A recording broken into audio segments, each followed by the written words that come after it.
I can be ranting to you. Because a person who sits alone in the dark at 6 a.m. ranting to themselves, although there no audience is clearly present, they appear to be crazy to themselves. However, if this small device is propped next to me, suddenly I'm talking to a live studio audience, even if no one's there. So, big diff, right? I don't think there really is a difference. You know what I think? I think when I was talking to myself a minute ago, everybody was hearing me psychically, but there was just not a recording device to catch whether or not anyone claimed to show up. Let's talk about love. Uh, Here's my theory, and I think I'm going to have you convinced. The term love is it's a shield term. It's not a real thing. It's a shield term. It's a political shield that can carry any kind of meaning you want to put into it in order to pass its inversion behind the scenes. Because we have words. We have words like eros, agape. There's so many words for love. Love of family, love of friends. You got lusty love. You got romantic love. What about affection, loyalty? There's a lot of different terminologies.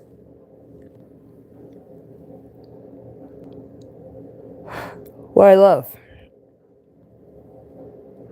Because as soon as you use the word love, it's like everybody's like, oh, untouchable. Untouchable. Now we can't question your motives. Now we can't question anything about you because supposedly you're operating in love. So it's code word for don't ask questions. Doesn't mean that they actually hold any affection for you or loyalty with affection. Because I mean, like okay, so you might hear love and assume loyalty with affection, but love doesn't have to mean that. He loves his hot dogs, man. Love could get used, people use it for everything.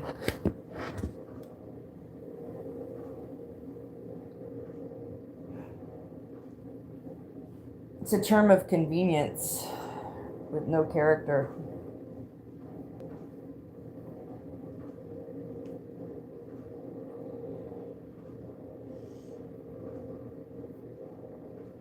It's a perfect Trojan horse. It's a perfect abstract Trojan horse to carry any kind of meaning in a fashion that would be seen as a gift. No, it's love. You know I'm telling the truth. All's fair in love and war. What's the same about those two things?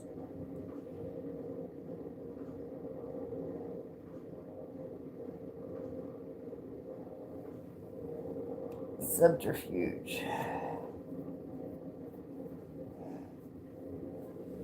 Dude, people fall in lust all the time. People also fall into infatuation on a regular basis. People develop warm feelings for one another. People have all kinds of affection and romance and loyalty and different feelings, but there's no need. Please tell me what need there is to use a word love. You know, like, okay, so in the movies, if there's a couple and they're like having a rapport, but the real moment, okay, is the moment when the person is like, I love you. I love you. That's the moment when, oh my God, they finally arrived. They fell in love. He said he loves her. What does that word even mean? So when you met her, you were infatuated, or maybe attracted, then infatuated, and then you developed some sort of, maybe you developed a rapport, right? Now, what about your feelings changed when it morphed to love? Was it because you had more infatuation? Was it because the infatuation now became coupled with loyalty? Was it because it now became coupled with respect? What was the reason that you felt that it went to the next step? Because love is, if it's this universal bond that holds all humanity together, then you already had it before you met. So why is the verbal disclosure an earth-shattering fucking event? It's not. It's a political Led Zeppelin.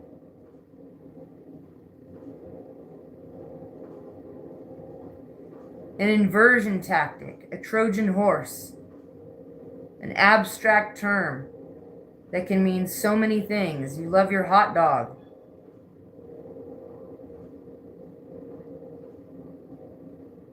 You love the Dodgers game.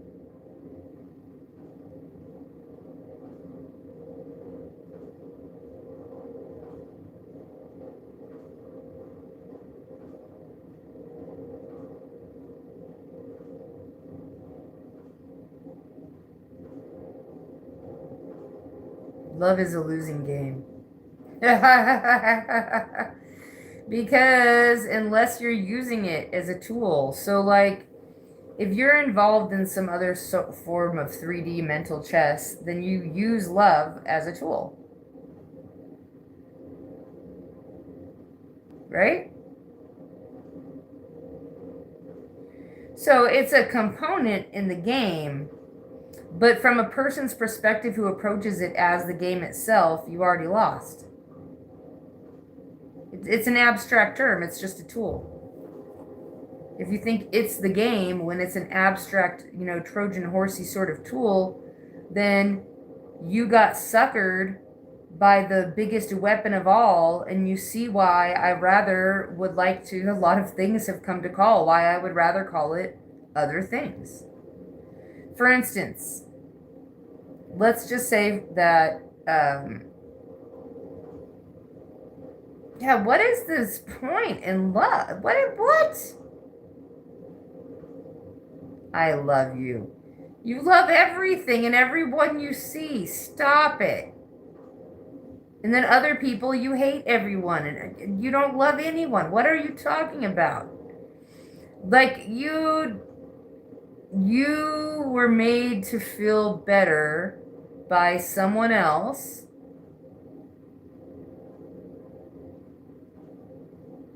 About your fucking shitty little self. And it worked like a nice little badge on your trophy board of things that you've accomplished and people you've tricked. So that when people look at your life, you look just so fucking legit. That's how some people see it. Other people, it's the whole entire game. It's the whole thing. They don't even realize the other person doesn't feel it. They're just using it as a tool. Just get rid of the word. I'm not really into using it. I'm going to be like, I got affection for you. Or maybe I don't have affection for you. I haven't known you long enough. Like, let's say I listen to someone on their music and I feel some feeling. I'd be like, well, guess what? I'm feeling some sort of guttural, human, lusty, physiological reaction. That's not love. It's not love. Well, I mean, I guess it is, because love is everything. And love is just, it's a term that means the untouchable Trojan horse that can carry any meaning you want to give it. You can't question it. It's worse than Jews. Here you've got Jeffrey Doherty making a whole channel about how you can question Christians, you can question, other religious people, but you can't question the Jews. And this is just so wrong. Well, look at the bigger target that you're missing here, Jeffrey. Love itself. That's right, love. You can't question love. If one person has deep respect, affection, and attraction for their wife, and the other person says they have love, everybody will be like, the guy who's got love. He must be the one who's got the magic. There's no magic sauce. There's no magic sauce.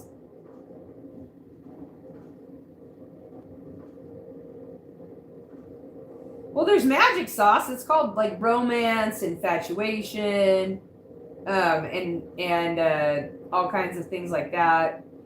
Some people rely on devaluation in order to romanticize themselves because they know they're such a piece of shit that if they manage to get you to think that they're anything special, then they've somehow exploited you and tricked you. It makes them feel better about themselves. You know, that's the difference. I watched this lady on that's the difference this one lady says. If you were to go on YouTube and you were to look up diagnosed sociopath, go look it up. Before we go further, I'm going to just make a quick comment for the person who just showed up, even though I'm not even looking at the screen of my phone. Your little fucking opinions don't matter, you little shithead. Whoever you are. And I don't even know who you are because I have my phone facing down. You little shit. You little shit. We live in a universe where time doesn't really exist, right? Time's an illusion. If time's an illusion, then what kind of consciousness is in this entire universe? Oh, it's all the same consciousness from a singularity. Oh. Which means that the same singularity plays all the parts. And the only way for the consciousness to interact with itself, well, maybe not the only way, but one way would be time. So then you play this character and you play that character, and then they supposedly interact. But if time doesn't really exist, then you don't really need to gain anything. It doesn't make sense for you to gain anything from exploiting trickery against me when you should just be on your own shtick. Unless Julian Jang was right and you are suffering, and Professor Sam Vaknins also may be onto something. Perhaps you have a division from your bicameral mind and you have developed a Molech as a block between your right and left hemisphere, and that's why you're a narcissist. That's the science. In fact, it's so interesting because Dr. Professor Sam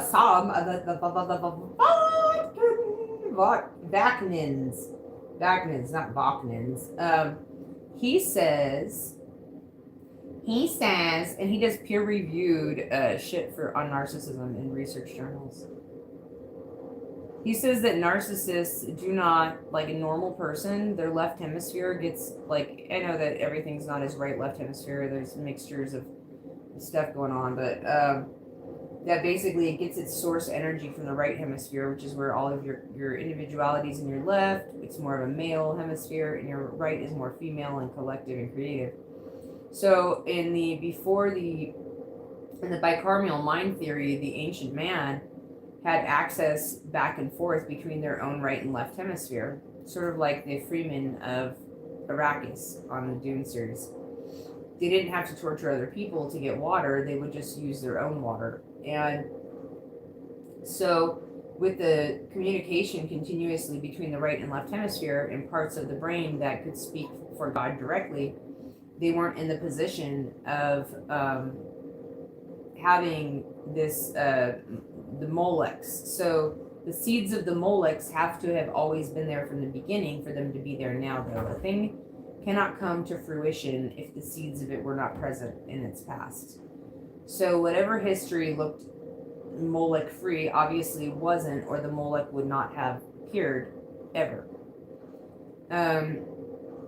But basically the Molech appeared as an idol or as a image in psychological theories of a person that you build that is the hard block between the right and left hemisphere that a narcissist has. And so because they can't get to their own right hemisphere, they have to go use the Molech in the block and build it up, even if it looks pathetic, famous, however it looks, however it can be used.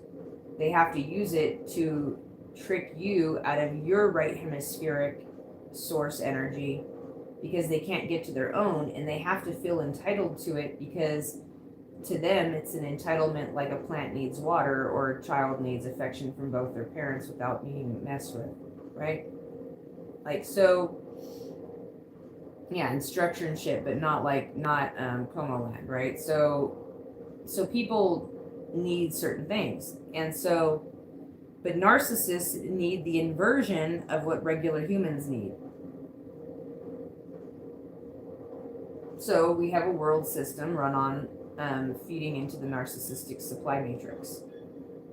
And that's the big secret. That human trafficking is what backs the gold. And that people are purposefully keeping narcissists at the helm when all narcissists are controlled by a Molech. In fact, if you try to give a narcissist affection or love, Sam Vaknin says, it doesn't go to them, it goes to their Molech, and the only part of them that can feel feels defrauded because you chose a Molech over their authentic self, whatever that was, even if you don't know what it is. So basically, you're in real big trouble, humanity, and there's no getting out of it. And this is probably, when I hear people like Jeffrey Doherty say this is the last generation of real humans, I think, good. No more babies. I'm a baby, you're a baby, everybody's a fucking baby, everybody's got an inner child. We don't need to fuck around with external babies anymore. We have so much internal baby in our internal family systems. Let the humans stop giving birth, retire and extinct the whole fucking race. I'm chill. And then go attack the universe. Take our planet, our solar system by storm and assault the heavens until they're forced to destroy us.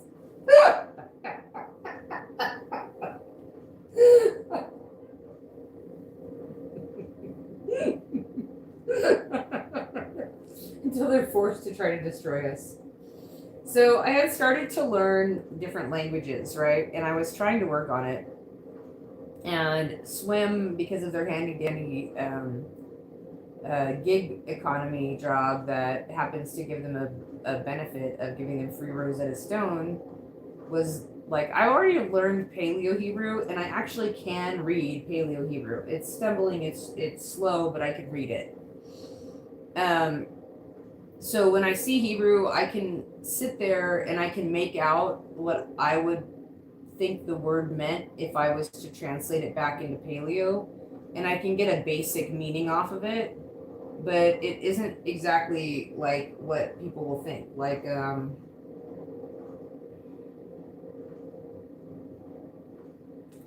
okay, like the word for driving in Hebrew, like when I started to translate over and try to learn modern Hebrew, and I was learning it on Rosetta Stone, I was also using my Paleo Hebrew that I've been learning and applying the Paleo Hebrew to the words. So words that didn't exist in the old days, supposedly, like driving. Applying a Paleo Hebrew understanding to the word means like a sneaky, snaky person who's out on the road using stolen technology, scoping for new victims, kind of like that. And that's what I got out of the word when I used Paleo Hebrew. So like a car's out there, so you could be like snaky, scoping the fields looking for new victims. And I was like, that's kind of how it reads.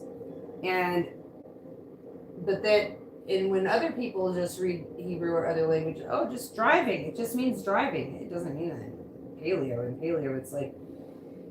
So I started getting super frustrated because the people who are modern Hebrew speakers all think that they speak the language correctly also. That's another thing. They all think they're speaking it correctly. They're like, oh, we're the ones who have the corner market on how to say it. No, you don't. None of you are saying it right. If you were saying it right, it would have different letters in it. It would have different enunciations, and you would be able to shatter bone with it. You're not saying it right.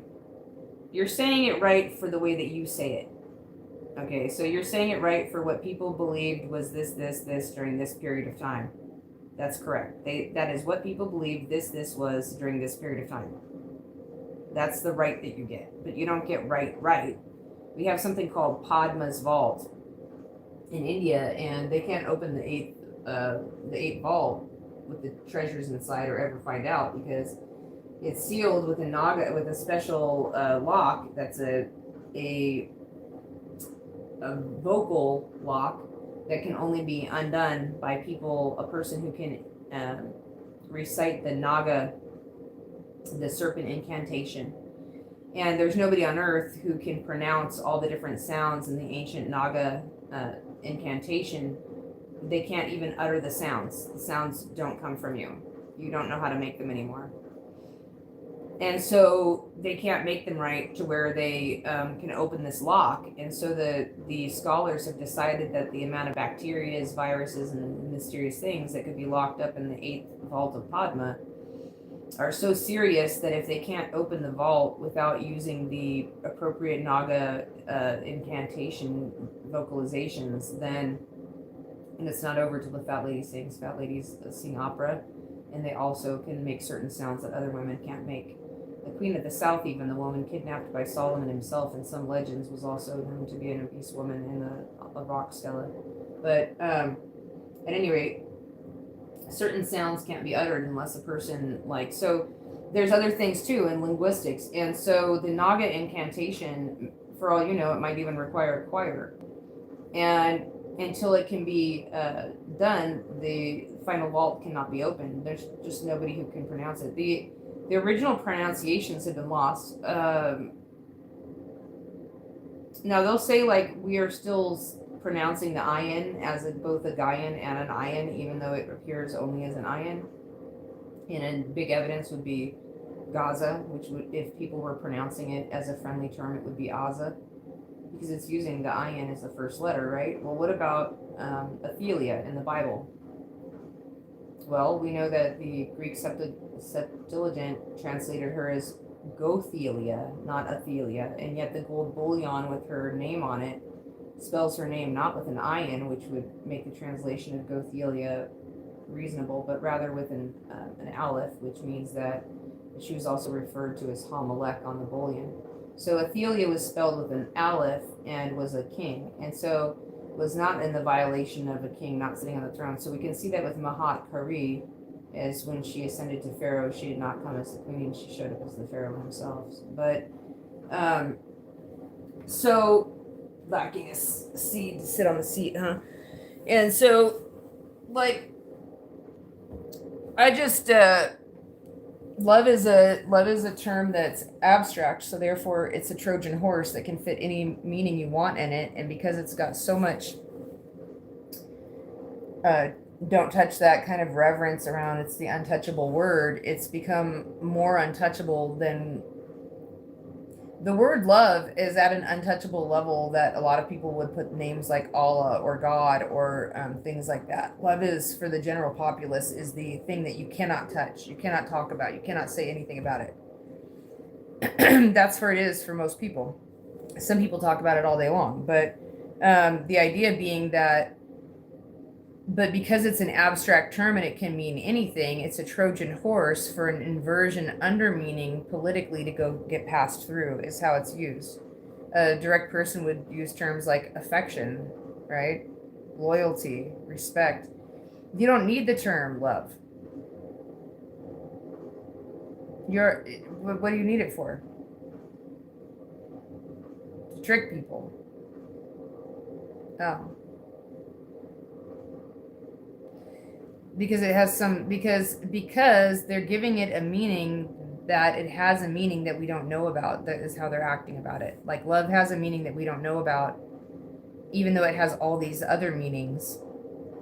And therefore, it's got this unknown factor where we, for whatever reason, because it's a social thing, we have to respect it in this manner.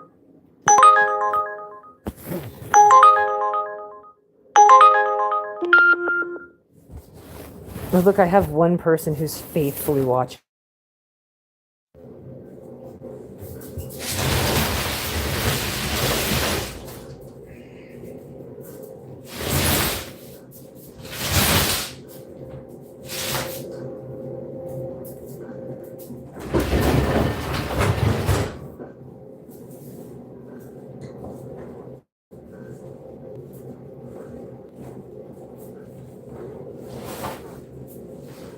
nothing you can do that can't be done.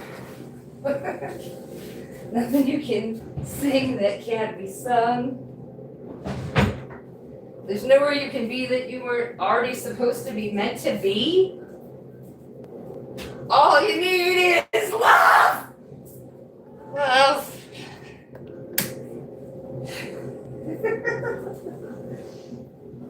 Yeah, if you want to win a war. If you want to win a war, you see, you need a weapon. Yes, indeed. Something they'll never see coming and they'll never be able to fight. Something that'll get them in the dead of night. All you need is love. Love. Love is all you need. Love is all you need.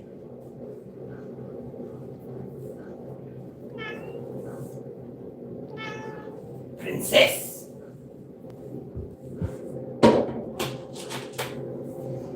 You still have food over there, my love.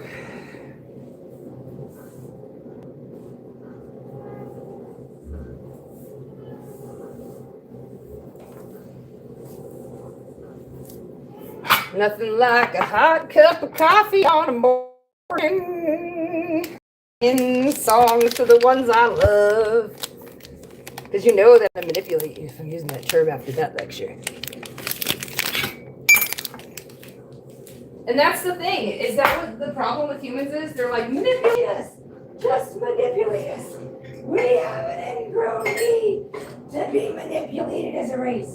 We don't even care about the game. We never pretend to care about the game. But it's because we like to be manipulated.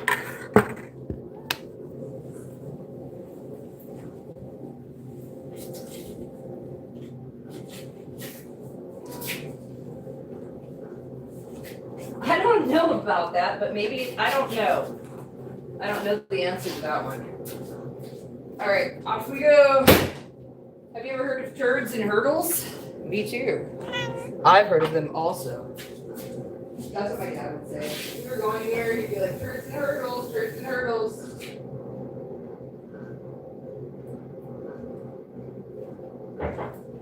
Do you ever have one of those mornings where the first impulse you have is to take a shit? That happened to me today.